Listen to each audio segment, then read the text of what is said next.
classificar os objetos imateriais é muito mais difícil do que classificar os objetos que têm existência material. Porque as pessoas não conseguem chegar a um acordo nem a respeito das classes. Os táxons. O que é isso? Que classe é essa? Sertanejo universitário. Que classe é essa? Que classe é essa? Trash. Que classe é essa? MPB. É muito difícil chegar a um acordo entre as pessoas que discutem o tema sobre a classe, e muito mais difícil ainda, qual objeto vai ser subsumido, vai ser ligado àquela classe. Isso na música, que é algo, essa divergência surge entre nós todo dia. Que música é essa? Que tipo de música é esse? Quando perguntamos. Quando fazemos essa pergunta, estamos querendo agir de um modo científico. Estamos tentando fazer ciência de modo empírico, porque é da nossa natureza não nos conformar em ter os objetos todos espalhados assim. A gente quer organizar o pensamento e classificar aquela música como alguma coisa. Sei lá, é MPB, é rock, é alguma coisa assim, é samba, é pagode. Pagode, por exemplo, tem autonomia científica em relação a samba, como táxon, como classe? Daria para discutir uma semana, mas é igual discutir o terceiro tempo depois do jogo, né? Aquelas discussões maravilhosas. E se ele tivesse chutado assim, não sei o que, assado, a bola teria ido daquele jeito. Porque é muito difícil fazer. É por isso que quando vocês forem aos livros, encontrarão nos autores diferentes classes para os objetos. Porque é muito difícil, quando o objeto é imaterial, chegar a um acordo sobre a taxonomia. Não é porque um autor é melhor ou pior do que o outro, é porque a nossa ciência lida com um objeto muito mais difícil do que os engenheiros, os médicos, os matemáticos. É um objeto mutante, fugidio e imaterial. Por isso é que a nossa capacidade de produzir resultados, ou seja, de melhorar a convivência, é muito mais baixa do que a capacidade dos engenheiros, do que a capacidade dos médicos de produzir resultados. Porque eles lidam com objetos naturais, portanto imóveis, e objetos que têm existência real. É muito mais fácil trabalhar com os objetos que eles trabalham. A rigor, o que se nos põe pelo nosso objeto é um desafio maior. Não é um desânimo diante dessas dificuldades de fazer ciência e fazer a operação jurídica.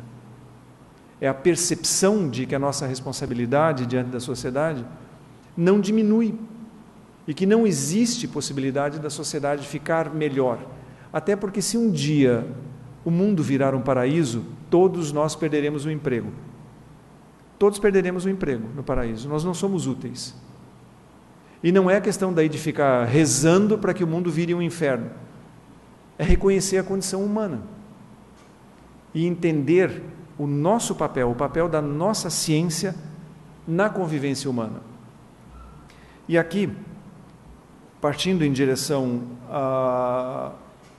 ao epílogo dessa nossa prosa, isso que eu falei até agora é essa palavra que eu coloquei no título, epistemologia, porque ao conversarmos sobre o que falaremos, e vou explicar por que eu decidi falar sobre essas coisas para vocês, e dirijo-me especialmente aos calouros.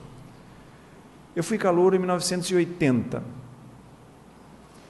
e foi convidado para a aula magna um ministro do Supremo, que é um grande processualista, e ele veio e falou sobre processo civil. Eu devia estar na escola uns 3 ou 4 dias, eu imagino, e foi uma aula de processo civil. Eu fiquei assim, tão por fora, completamente sem entender o que estava acontecendo, que numas alturas eu fui jogar ping-pong no centro acadêmico. E não tenho vergonha de confessar isso. Mas a partir daquela experiência que eu tive, eu decidi conversar com os calouros para que eles entendam que objeto eles escolheram para operar para que ciência eles escolheram e que espaço de atuação eles escolheram. E indo para a questão da ação jurídica. Então, tudo isso que vimos até agora é epistemologia. Conhecer a própria ciência. É isso, a episteme, o conhecimento, a ciência. Vou fazer uma pergunta para vocês, indo para a linha de atuação, já como operadores jurídicos. Nunca nos separamos completamente, não é possível fazer uma distinção muito nítida entre nós, operadores e cientistas. Diferentemente dos físicos teóricos e dos físicos práticos, conosco não é tão fácil fazer essa distinção. Via de regra, os teóricos também são operadores. E é muito bom que o sejam. Por que vocês escolheram o curso de Direito e não o curso de Torto? Pensaram nisso já? O curso de Torto, imagine 5 anos no boteco, aprendendo a fazer drinks, se divertindo, fazendo a maior festa, aprendendo e fazendo festa. Não seria mais legal 5 anos assim? Porque o que é direito? Direito é o contrário de torto. É isso mesmo, direito é o contrário de torto. Que objeto? Falei como um cientista até agora vamos observar de um modo mais simples o nosso objeto. Aquilo que uma determinada sociedade, num determinado tempo, considera como as condutas corretas. Para que, a partir dessa referência do que é correto, se possa dizer o que é incorreto. Só é possível dizer que algo é torto se houver algo reto. Como é que é possível dizer que essa parede é torta, que ela está fora de prumo? Como é que se faz isso? Coloca-se um prumo, que simplesmente é uma pedra pendurada num barbante, aproveitando a gravidade. E essa pedra vai ficar na vertical em 90 graus em relação ao solo, por causa da gravidade. Esse barbante, essa pedra, tão simples, isso é o direito. E por comparação com a parede, nos permite dizer, por cotejo com a parede, nos permite dizer se essa parede é torta ou é direita. É isso que nós estudamos. Estudamos o que é direito. E aí o que vai acontecer? Eu vou até já preveni-los. Alguém na sala, geralmente mais no fundão, lá pelo 2º ano, quando começar a estudar penal, 3º talvez, eu não sei bem como é que está a carga distribuída aqui, um dia vai falar assim, veio meio de bode, meio de mal com o mundo para a aula, vai dizer assim, não sei para que ficar estudando isso, se as pessoas continuam se matando aí fora. E até põe o queixo meio para frente para falar isso assim, estão se matando aí fora, para que estão estudando isso? Que adianta estudar direito penal? Os veteranos já escutaram isso na sala. Sempre tem alguém que fica no dia do SPC, né? Só para contrariar, vem assim, só para contrariar aquele dia, e fala, para que isso dessas coisas? Não adianta nada, as pessoas continuam roubando, os políticos continuam tudo roubando, e geralmente fala, e quando fala até põe a boca meio para frente, assim, fica daquele som meio forte. Porque, se ninguém souber o que é direito, não vai existir torto. Como é que se pode dizer essa conduta é torta, se ninguém tem a referência do que é direito? Onde não há nenhum padrão do que seja correto, não é possível dizer o que é direito. E é isso que nós estudamos. Nós estudamos os padrões de uma sociedade num determinado tempo, num determinado espaço, portanto, um objeto cultural, em que essa sociedade diz que determinadas condutas têm valor positivo, portanto, as condutas dissonantes daquelas que têm valor positivo, ou são neutras, ou têm valor negativo. As outras condutas podem estar num espaço não jurídico, podem ser neutras do ponto de vista jurídico. Mas aquelas que colidem com o valor positivo, têm valor negativo, portanto são tortas. É isso que vocês vieram estudar aqui. E não pensem que haverá algum gênio entre nós, nem entre os calouros, nem entre os veteranos, nem entre a mesa que está aqui, porque não existe Einstein no ramo jurídico. Se houvesse, a humanidade conviveria melhor, não se esqueçam disso. E a humanidade continua convivendo tão mal quanto sempre conviveu. Não tem diferença, não há diferença nenhuma de hoje e do passado no que toca à convivência. Nós lutamos para conhecer esses padrões do que se considera correto e para depois atuarmos como operadores quando as pessoas atuam de modo incorreto em relação a esses padrões, com o dado adicional de que esses padrões não são imóveis, eles são móveis. E como é que vocês estudam esses padrões? Tem um curso. E quando eu falo, eu vou fazer o curso de Direito, qual é a ideia? Eu vou ficar zigue-zagueando? Eu vou ficar dando voltas ou eu vou numa direção? Existe uma direção. E nós temos 3 marcos ao longo desse curso que nos dizem se estamos indo na direção correta. Ou que nos dão a direção, não nos dizem isso, eles nos dão a direção. Nós temos um marco propedêutico, um marco dogmático e um marco zetético. Aí um calouro pensa assim, Deus do céu, onde eu vim me enfiar? Não entendi nada do que ele falou. Os objetos imateriais são de comunicação muito difícil. Nós não temos condição de usar a linguagem vulgar para comunicar objetos científicos. E a linguagem interoperadores jurídicos necessariamente é linguagem científica. A sentença é uma linguagem de comunicação científica e política.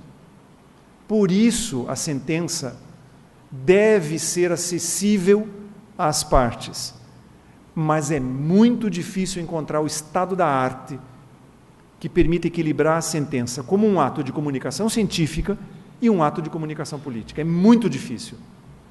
Mas não é possível, quando se opera no ambiente intrajurídico, usar a linguagem da rua. Nós precisamos de palavras sofisticadas para designar objetos sofisticados. E não é nenhum pedantismo, é uma necessidade científica. E as 3 palavras que eu usei, propedêutico, dogmático, zetético, as 3 são gregas. Se for hoje uma praça grega lá, posado indignado, essas 3 já dá para saber. Já pode falar e vai ser entendido na praça. E o que é propedêutico? São as matérias que preparam o estudo daquelas matérias centrais do curso, que são o núcleo do curso. Teoria do direito, sociologia, teoria da política, economia política, psicologia forense, às vezes. Eu não conheço a grade aqui, a grade varia um pouco de uma escola para outra.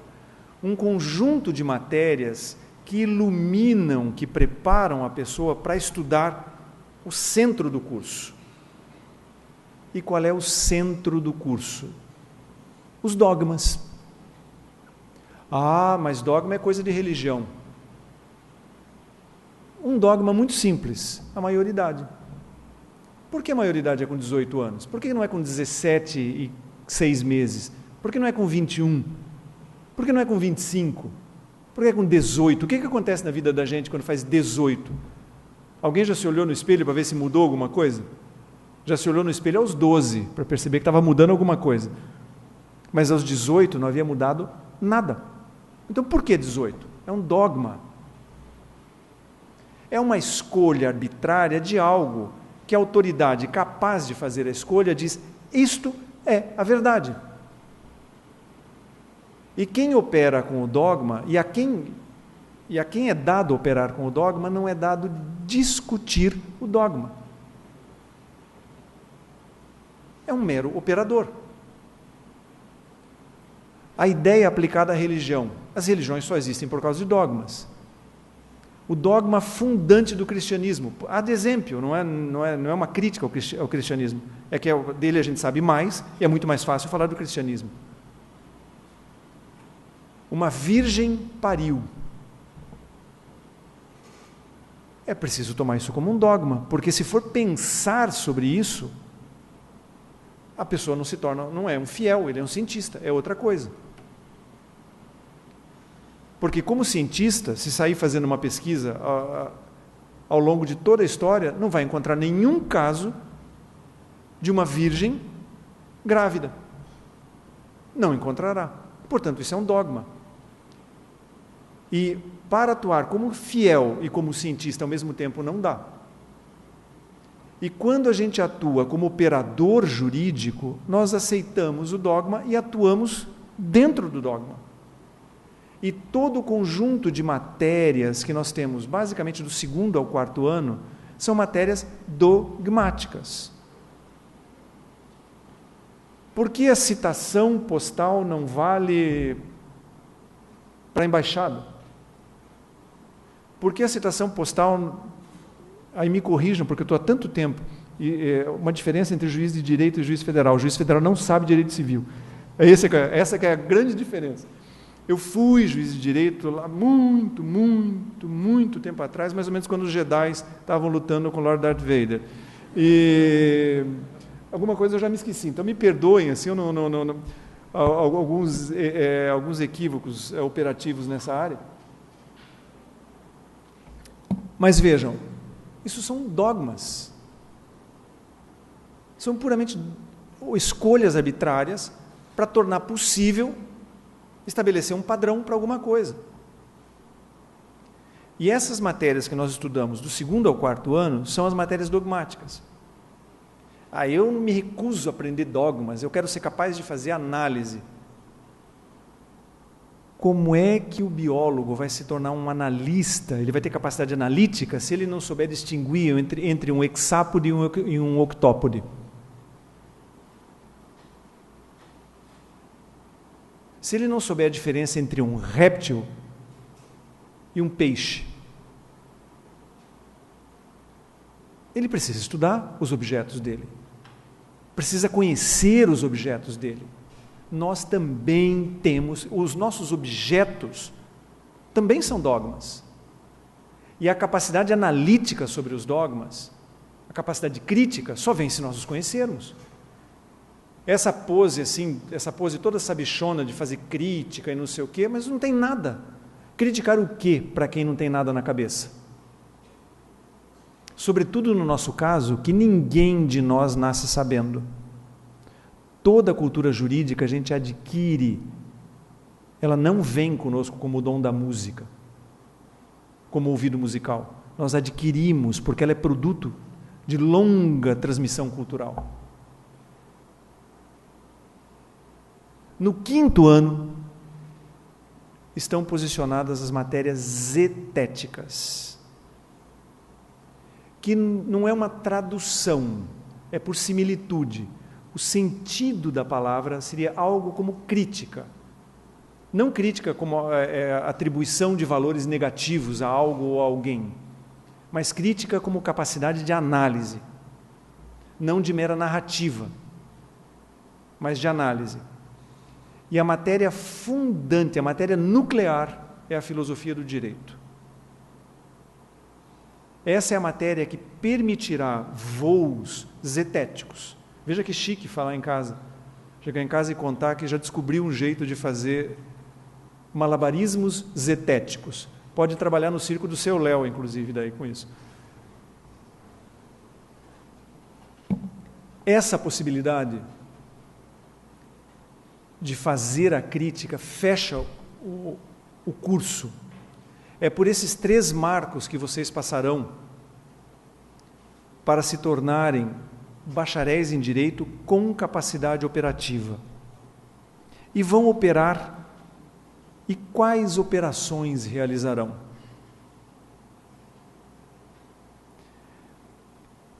Talvez eu imagino que falo de mim pessoalmente, não seja um caso muito raro. Se me perguntassem até o 3º ano da faculdade, por que você está aqui? Era o que eu pensava, não era o que eu dizia, porque a gente nunca diz essas coisas, né, com vergonha. Mas se me perguntassem e eu tivesse a oportunidade de falar a verdade, por que você está aqui? Eu diria porque minha mãe mandou. A verdade era essa, eu não sabia porque eu estava lá. No 4º ano eu comecei a descobrir, ter uma noção de o que eu estava fazendo lá na faculdade, qual era a ideia daquilo tudo. Mas, basicamente, qualquer um de vocês, eu agora me refiro aos estudantes particularmente, aos graduandos, e não à mesa, que já tomaram as decisões na vida. A gente veio para a Faculdade de Direito por um projeto, que pode não ser nosso inicialmente. Como não era o meu projeto, não sabia bem o que estava acontecendo. Era o projeto da minha mãe e do meu pai.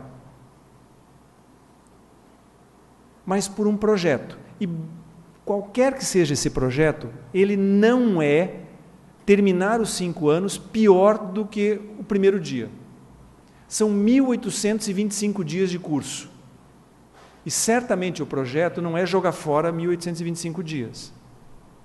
Certamente o projeto é tornar esses 1.825 dias muito produtivos, em termos de qualidade, de aquisição de conhecimento, capacidade de operação, analítica, tudo mais, para a atuação jurídica a posteriori. Atuação no ambiente cultural que produz o objeto jurídico. E o que eu tenho visto nas faculdades, que é muito diferente do meu tempo de escola.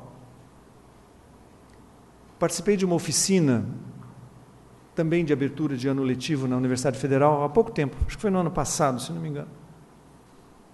100% dos calouros queriam fazer concurso.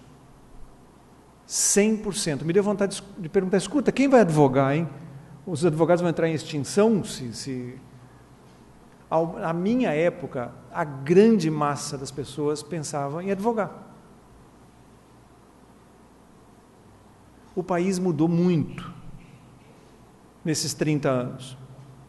E as carreiras jurídicas, as chamadas carreiras de Estado, pulularam, cresceram de um modo imenso.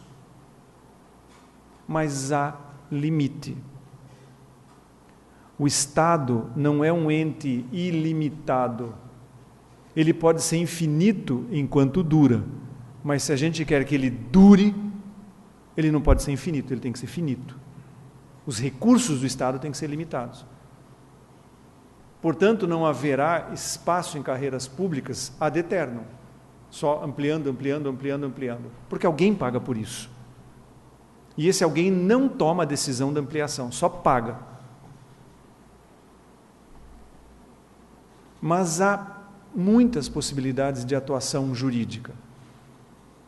Eu vou trabalhar 2 delas que normalmente não passam pela perspectiva das pessoas. O magistério.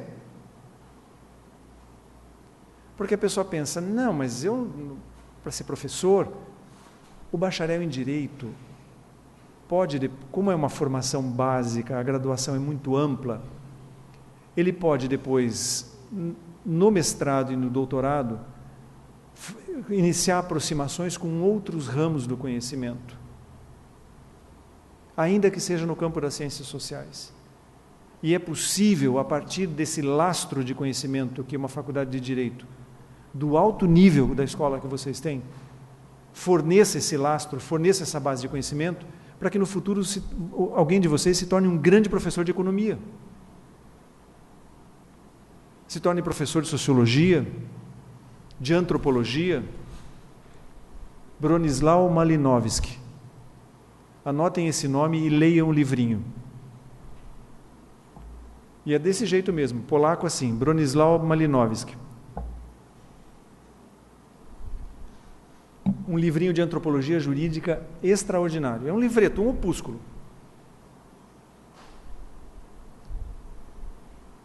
Existem possibilidades de magistério e o país carece desesperadamente de bons professores. Muito, muito. É um desespero a falta de bons professores no país. Porque o baixo investimento em educação gerou uma situação que pessoas que agem como franciscanos, que entregam a vida a uma causa, a causa do magistério. Mas aí há um certo limite também, a pessoa precisa viver. E é muito difícil sobreviver exclusivamente do magistério. Mas ainda assim, o país precisa, e é possível sim, fazer no país mestrados e doutorados de excelente qualidade, de nível muito superior aos que existem na Europa e nos Estados Unidos. E não se iludam com essa sensação de que na Europa e nos Estados Unidos eles encontraram soluções jurídicas melhores do que as nossas. A Raquel Welch, em 1979, iniciou um processo civil contra a Metro-Goldwyn-Mayer. Sabe quando foi a audiência inicial do processo? Em 1985, 6 anos depois. Então, não existe isso de... É tudo muito rápido nos Estados Unidos, é tudo maravilhoso na Europa. As soluções jurídicas operativas existentes na Europa chegam ao ponto de serem lamentáveis, de tão primitivas. Nós temos grandes problemas sociais. E quem tem grandes problemas, inventa grandes soluções. Quem tem problemas pequenos, como Portugal, por exemplo, nunca terá grandes soluções. Por isso não tenham vergonha, não tenham sentimento de inferioridade de se graduarem e pós-graduarem no Brasil. E ao invés de irem numa posição de pessoas sem luz à Europa ou aos Estados Unidos, pedindo a bênção de algum professor europeu que não tem a mínima concepção do que seja o Brasil, ponham-se na posição de quem pode lecionar na Europa. Quando virem professores europeus dando lição sobre integração, eles não têm a mínima noção, por exemplo, do que seja a Federação Brasileira. Quando virem professores nos Estados Unidos querendo nos ensinar o caso Marbury versus Madison, vocês podem dizer, mas eu estudei isso em direito constitucional de trás para frente, o senhor quer que eu diga em que ordem? Cronológica a partir de 1804 ou quer que eu já diga do resultado para o começo? Estive recentemente nos Estados Unidos, em 2 universidades, e a primeira providência deles foi me dar uma aula sobre federação. Na segunda ocasião, eu tive que ser indelicado e falar, professor, o senhor sabe qual é o modelo de Estado brasileiro? Ele teve que me dizer que não sabia, que o Brasil é uma federação. Daí eu disse, eu sinto muito, mas se o senhor quiser eu posso lecionar, inclusive, sobre a Federação dos Estados Unidos. Tive que agir de um modo, eu diria, pouco polido, mas tem limite. Então, não tenham nenhum tipo de sentimento de inferioridade. E o magistério é uma grande carreira. A segunda carreira, que as pessoas acham que é uma carreira muito difícil, que é a condição de advogado liberal.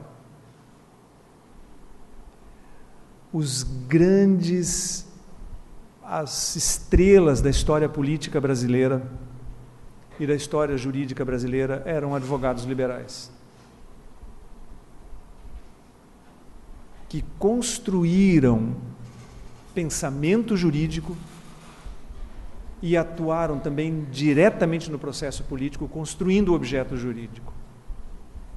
Estruturaram o pensamento jurídico como cientistas e atuaram na formação, na criação dos objetos jurídicos como atores do processo político. O que eu quis ligar aqui? Eu quis mostrar para vocês que reclamar de políticos, esse país está no fim do mundo, está acabando. Eu fui a uma formatura esses dias que, se eu tivesse alguma tendência a deprê, teria saído de lá à base de Valium, sei lá, de caixas e caixas de tarja preta. Porque o orador pintou um desastre para o país. Quem pinta desastres para o país não conhece história, né? Começa por aí. Não tem a mínima noção que qualquer país do mundo vive todo dia à beira do abismo, porque essa é a condição humana. Se vivêssemos no paraíso, não precisaríamos de políticos também, não se esqueçam disso, não só de nós bacharéis em direito. Mas eu estou dizendo que da advocacia liberal à atividade política é um espaço importantíssimo para a atuação de pessoas extremamente qualificadas como vocês que saem aqui dessa escola. Nas carreiras públicas típicas de Estado, que são assim, e digo por mim, são uma espécie de morte, são uma espécie de túmulo do samba. Como São Paulo é o túmulo do samba. Ah, professor, por que está na carreira pública, então? Sinto muito lhes informar, porque foi o que minha mãe mandou também. Minha mãe insistiu muito para fazer concurso, mas me azucrinou para fazer concurso. Um dia eu cedi, e eu já tinha uma razoável história política, tudo, e meu nome saiu no jornal, que eu estava inscrito no concurso. As pessoas que me conheciam, políticos, os sindicatos para quem eu advogava, chegaram e disseram: nossa, doutor, vai ser juiz. Eu pensei, eu não posso reprovar nesse concurso. Fui juiz do Estado aqui do Paraná em 89, ou de 89, aquele que tomamos posse no início de 90. Eu pensei, eu não posso reprovar nesse concurso. Porque ninguém falou assim: nossa, doutor, o senhor se inscreveu no concurso. Todo mundo disse: doutor, o senhor vai ser juiz. Eu fiquei num corredor polonês, eu não podia voltar. Foi por isso. Então, eu digo isso com a maior tranquilidade. Já se passaram 22 anos, agora o mal está feito, já prescreveu, não tem mais remédio. Mas há um tolhimento importante da liberdade. Porque é íncito a condição de servidor público. Quem aceita a carreira de Estado tem que ter a nítida certeza de que se tornou um servo do povo. E não é uma servidão como a escravidão, agora é romano, é não sei o quê, não é isso. A carreira pública não existe para tornar ninguém famoso nem rico, mas ninguém nela vai constar nos editais da vara de falências. Do ponto de vista pessoal, o que a carreira pública oferece é estabilidade. E o dever. Normalmente os calouros ficam pensando no poder. O poder do promotor, o poder do delegado, o poder do juiz. Se tem alguém que não pode, são esses 3 cargos. Esses 3 cargos só têm deveres. A investidura nesses 3 cargos é para cumprir deveres. E a quantidade de poder atribuída a esses cargos é na medida exata para o cumprimento do dever. Nenhuma gota, nem um grão a mais.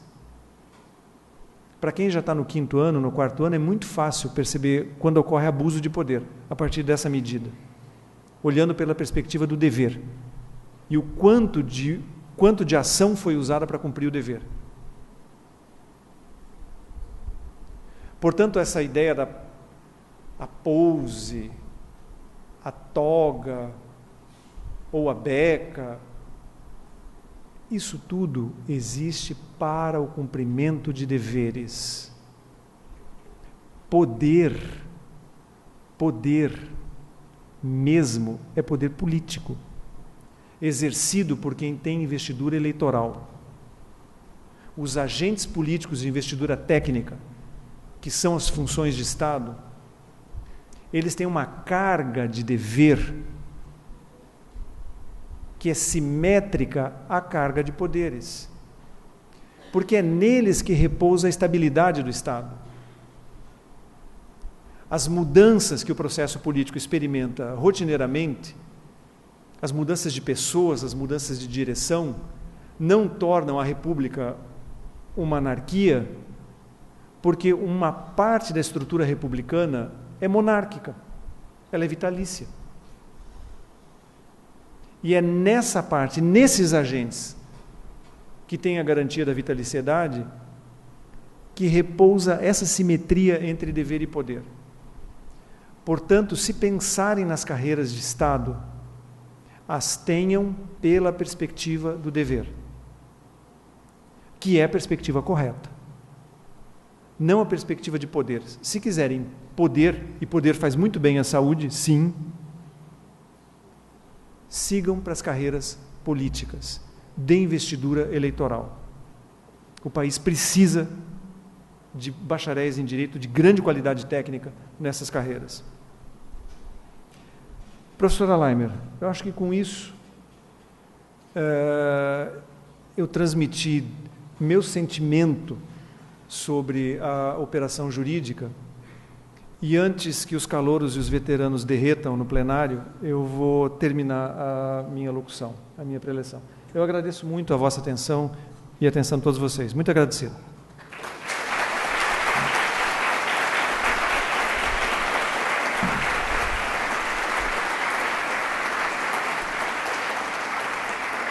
Eu deixo livre a palavra, se alguém quiser fazer alguma pergunta, alguma indagação.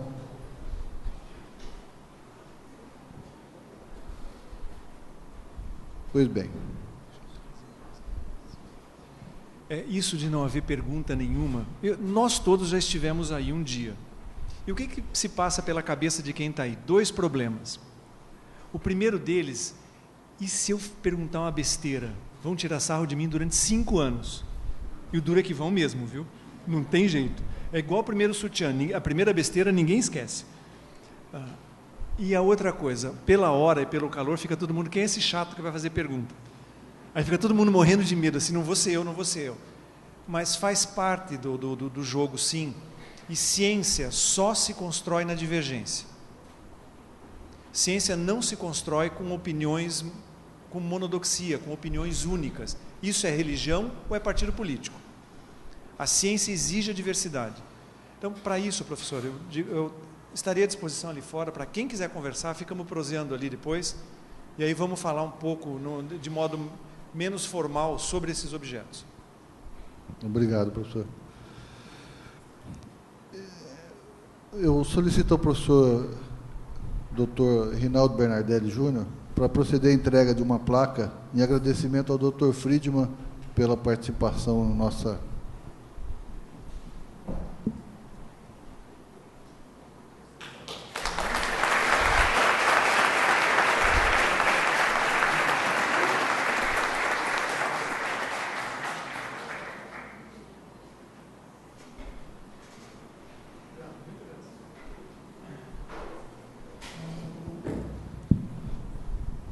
Antes de dar encerrada essa cerimônia, gostaria de agradecer ao pessoal que nos brindou com uma música.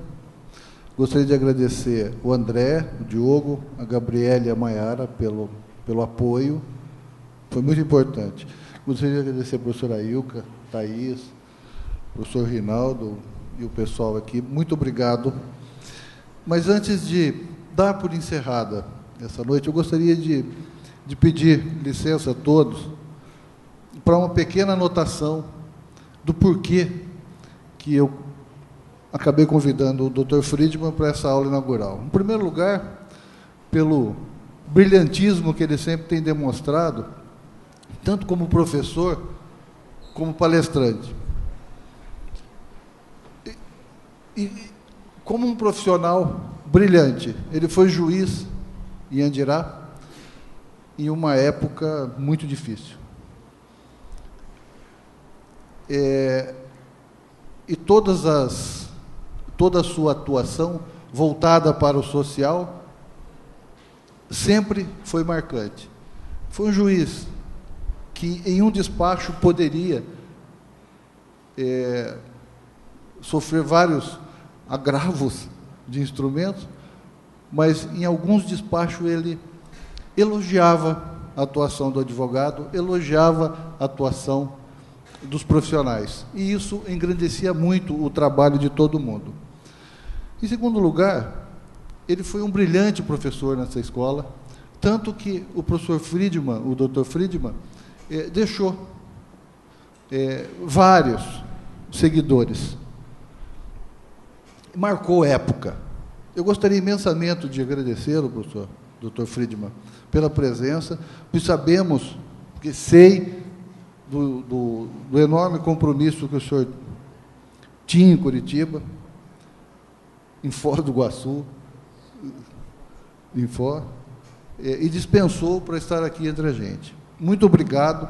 Leve dessa faculdade, leve da Universidade Estadual do Norte do Paraná o nosso abraço.